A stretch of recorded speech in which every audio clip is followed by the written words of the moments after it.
ഈശോ മിശിഹായ്ക്ക് സ്തുതിയായിരിക്കട്ടെ. പ്രിയ സഹോദര സഹോദരി, നല്ല ഒരു ദിവസം നിനക്ക് നേരുക.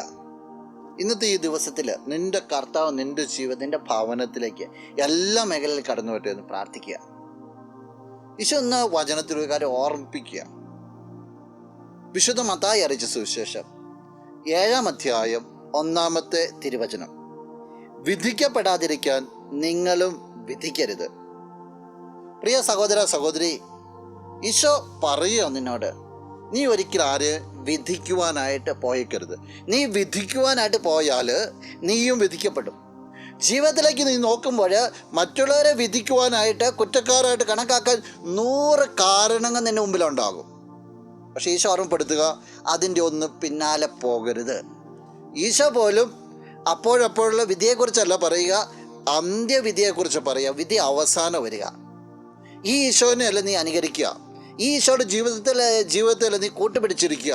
അങ്ങനെയാണെങ്കിൽ നിന്നിൽ വളർന്നു വരേണ്ട നേച്ചർ ഈ ഈശോയുടെ നേച്ചറാണ്.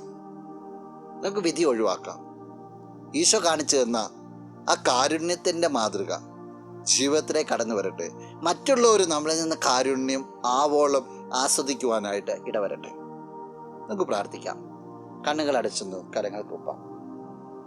നല്ലവനായ കർത്താവേ, നിന്നെ ഞങ്ങൾ സ്തുതിക്കുന്നു, ആരാധിക്കുന്നു, മഹത്വപ്പെടുത്തുന്നു. ഈശോയെ, നിന്നെ പോലെ കാരുണ്യത്തിൻ്റെ വക്താവാകുവാനായിട്ട്, വിധിയല്ല ഒഴിവാക്കി നിർത്തുവാനായിട്ട് ഈ വ്യക്തിയെ നീ അനുഗ്രഹിക്കണം. ഇന്നത്തെ ദിവസത്തിന് വേണ്ട എല്ലാ കൃപകളും നൽകണം. സകലവിധ നന്മകളും ഈ ജീവിതത്തിലേക്ക് നിറയപ്പെടട്ടെ, ഇപ്പോഴും എപ്പോഴും എന്നേക്കും. ആമേൻ.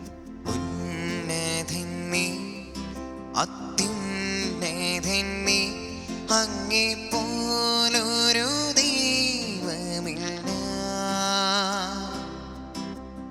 ഉന്നതൻ നീ, അത്യുന്നതൻ നീ, അങ്ങേ പോലൊരു ദൈവമില്ല. അത്ഭുതവാ, അതിശയവാ, നീ മാത്രമേ ദൈവം.